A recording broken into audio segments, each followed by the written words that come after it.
Hi, I'm Susan, and from Susan Routledge Consultancy and Finishing Touch Health and Beauty Clinic, and I hope you enjoy these videos that we put together. Hi, I'm Andy Routledge from Axiom Men's Grooming and the Wax Academy, here with Susan. Can you just start by saying how you actually got started in everything that you do? I know, was it something from when you were small? No, it was almost an accident. 15 years ago, I had every intention of being an osteopath. I know, completely different, right? I just left university. I was working in the probation service, and I was working part-time in the evenings from home as a massage therapist, trying to raise enough money to go back to university to train in osteopathy. And more of my male clients started asking if I knew of anywhere locally that would offer skincare services, and waxing kept coming up time and time again as well. And this was nearly 15 years ago, as I said, so there was nowhere outside of the big cities back then that were offering those kind of services on a grand scale for guys. So I thought, okay, well, if no one else is going to do it, I'll do it myself.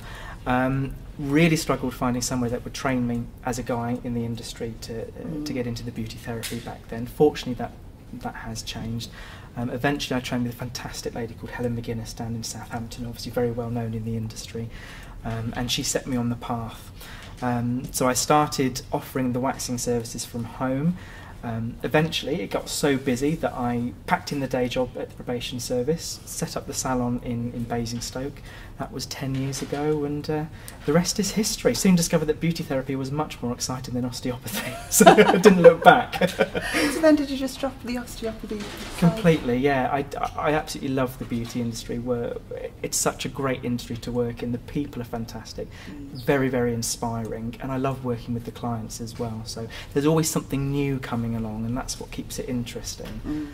So obviously when you first opened the salon, realistically there wasn't training courses as such for men's waxing and grooming, and so did you then train your own team and sort of and how did you develop it yourself? Well, it was just me to start with. There was no training in men's waxing as such when I started, and certainly no training in the men's intimate waxing, so it was a case of me and some willing clients kind of going, does that hurt? What about that? You know, if I pull here? There was actually, this is a true story, there was a moment when I started, whenever I used to pull a strip off of the intimate area, I would do that and kind of flinch and look away. And I did that for about 6 months until one of my clients said, could you really not look away every time you pull a strip off because it's scaring me? So that's fair enough. Scare me as well. I had one client, when I waxed the bottom, I asked the clients to get onto their knees so that it keeps all the skin nice and taut. Obviously, it's a little bit of a vulnerable position to be in, and when you're on a treatment couch, you know, you've got to be careful that the client doesn't wobble or fall off. And I'd kind of put all the wax on as you normally would. I went to pull the first strip off, and the client shot forward on the treatment couch. Now, my bed in my room is right up against the wall, so I had visions of this guy flying off the end of the treatment couch and smacking his head on the wall, and you know, that was my career in tatters. So I did what any self-respecting beauty therapist would do, and I rugby tackled him around the back of the thighs. My cheek and his cheek kind of got stuck, shall we say, and there was a moment it just went deadly quiet, and unfortunately he started laughing, but yeah, that was nearly the end of Andy Routledge as we know it, let's put it that way. So what would you say would be your best business decision and your worst business decision that you've had while you've been working? Or is there too many? Not worst too ones, many, worst business decision ever. Looking back, I wish I'd had a business plan, rather than just kind of going, I want to do waxing. Yeah. It was, you know, if I'd have thought more about it, you can obviously take the opportunities as they come, but try and have a little bit of a plan about how you want to go about it. Jill Morris taught me that. I mean, she's fantastic. Yeah. She really, really helped me to start focusing on, okay, so you want to do this, but how are you going to get there? And that's the important bit, the steps in between. So I wish I had a business plan or some idea of what and how I was going to do things. Best decision, this is going to sound strange, but I think probably the best decision was a couple of years ago deciding that I wasn't going to work every evening and every weekend. I was going to start having a cut-off point and spending more time with my friends and my family. It's so easy, especially when you're working for yourself, because you love what you do and you need to work hard. You have to work hard, but I don't know who told me this, but years ago somebody said to me, never get so busy making a living that you forget to make a life. And I didn't really understand it at the time, but looking back now, I think, yeah, that is really important to have that balance between the two. So who has been your main inspiration then? Oh gosh, there are a lot of people in the industry that I really admire. I think probably the biggest influence for me is a lady called Laurie Nestori. She's an American waxer. She introduced waxing education to the masses out in America, and she was a bit of a maverick, and I really liked that style of education, that style of working with clients as well. So it wasn't just to put one strip on, take it off. She really broke the rules and said to people, no, make it easy for you. If it's easy for you, it's easy for your clients, and that really appealed to me. And so I was very lucky to meet her and work with her. She's a great inspiration. Samuel Sweet, I think, is a great inspiration as a guy in the industry as well. And obviously he set up what was Nail Geek and then went on to become Salon Geek, the web forum. So he's a great inspiration as well. Too many to mention, I think, but those are the main ones. So did you know quite early on that you wanted to have a salon, or was it just demand that took you down that path? Solely demand. I was quite happy working from my bedroom at home, telling my housemate to be quiet whenever I had a client come round. It was only because I got so busy and my male clients started to overtake, in terms of numbers, my female clients. And it got to the point where I just couldn't do the two jobs. I couldn't do the probation work during the day and then the massage and the skincare in the evenings and at weekends. So I looked for premises, found a really great barber shop in the town centre and opened up the treatment rooms downstairs there.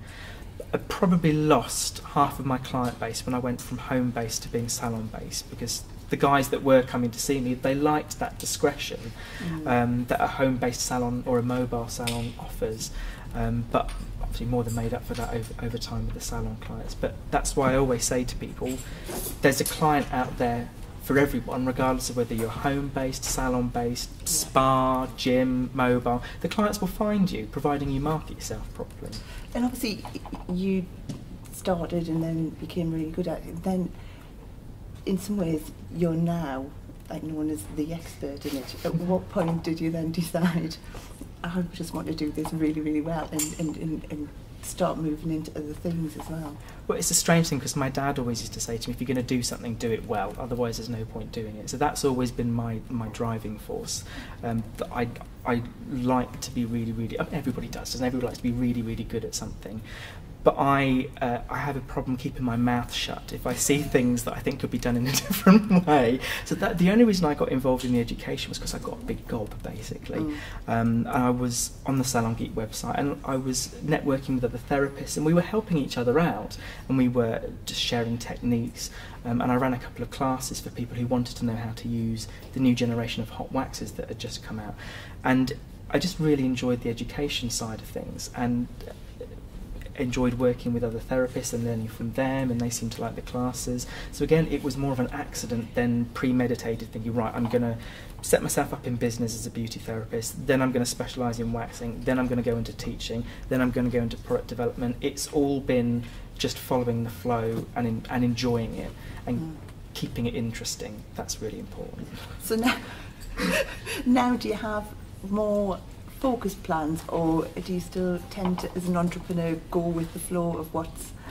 I do have ideas of what I want to do. I have goals that I set for myself, and plans for new product development, and in terms of the wax show that we set up last year, that's really moving forward, and that's getting bigger, so that's a big thing over the next couple of years. But life is great because it throws things at you every day of the week, and everything can be an opportunity. That sounds really corny, but everything can be an opportunity if you turn it into one. So stuff comes along, I think that's fantastic, I'd love to be involved in that. I'll pick up the phone or drop an email to somebody, and shows like the Professional Beauty Show, you never know who you're going to bump into and what opportunities are going to arise from that. But no, if I were to say I have a business plan for the next 5-10 years, I'd be lying. But are you actually still involved in the salon then? Yeah. And do you actually still have clients within the salon? Absolutely. So you've got a great mix of everything going on. That's why I love it so much, because no 2 days are the same. I divide my time between the salon work, training, consultancy, travelling, so I get to do lots of different things. I get bored very easily, so I need things that keep me motivated and interested. And certainly from the education side, I think if I lost that contact with clients, apart from the fact that I really enjoy it, you don't stay on top of the trends and on top of what the customers want, and you need that industry experience to keep the education side fresh and relevant for the people that you're working with. So obviously you ended up going from the salon route, because I think this is really interesting, because I think a lot of salon owners get down the route of with their business and don't ever think about diversifying out of it, which we both have. And sort of, how did you actually start to do that? Was it just like opportunities coming along, or did you actively go looking for new things to look at? Like I said, I'm not very good at keeping quiet if I see things that I think can be done differently, or if there's something that I feel is missing. I believe very much in be the change that you want to see. So if you don't like something about the industry, rather than moaning about it on Facebook or Twitter or whatever, do something about it. Join Habia or get involved with Babtac or the Guild of Beauty Therapists and start to make those changes and work with our industry to change things. And that's everything from the standards that we have as an industry, particularly the training standards. We should be so proud of the standards we've got here in the UK. Whenever I go overseas and I work overseas, I'm constantly amazed at how people say, oh, you've got really great training in England and Wales and Scotland. And I think, yeah, actually we do, and we should be proud of that, and we don't sing about it enough. So everything from the standards that we've got through to products out there. If there's a product that you think could be done slightly differently or that is missing, get in touch with the manufacturer, pitch an idea. That's exactly what I did. That's how I got involved with Outback Organics, who I'm working with at the moment. I picked up the phone and said, hi guys, you don't know me, but I know you, and I've got an idea that I think would be great, and went to meet them. And you've got to knock on doors, you've got to get off your bum and knock on doors and make a nuisance of yourself. That's the only way that change happens. If you just sit back and let it happen, it doesn't. You're right. So what are the plans for the future then? Well, last year we launched the Wax Show, and that came about as a result of myself and my business partner Matt O'Mara, who runs a men's salon up in Wolverhampton. We were looking at the industry, and we were looking at things like the event that obviously Sweet Squared put on for nail techs, and we were looking at professional beauty, and we're thinking, wouldn't this be great if there was something just for waxing? Because waxing has changed so quickly over the last few years. It's always been a bread and butter service, but it's gone from being just another treatment to being something that people really specialise in and people are really excited about. New ingredients, new techniques all the time. So we wanted an event that was just about the hair removal side of things, the waxing side of things, where you could sit, have a coffee and a croissant and talk about the latest vajazzle techniques without getting strange looks. So we started ringing around people and saying, do you want to be involved? Do you want to speak? Would you be interested in exhibiting? We had the first event last year. It went well, and we're going to put on a new one this year, in November this year. It's growing already, so we're going to involve electrolysis and laser hair removal, sugaring, wet shaves. So that's the big thing for this year. So something solely dedicated to hair removal. Because I think that's another thing. I don't think people realise you can just make a business out of a niche within a business, or sort of in an industry. Yeah. And I think that's where our industry is so great. I mean, you've made a whole career out of one just niche area. Yeah, and I think that's the way the industry is going.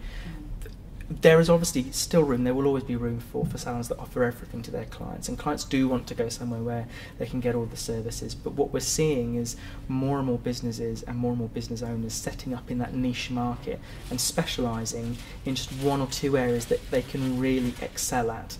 To use waxing as an example, look at London and all of the big cities, you've got waxing only salons now that do nothing else, and it's great, and people can really focus in on that one area and be fantastic at it. Andy, that's been absolutely fantastic. Thank you. It's Thank you been for asking brilliant, me. Yeah. So I'm sure so many people are going to be inspired by what you've said. Good, thank you. Thank you so much. Thank you.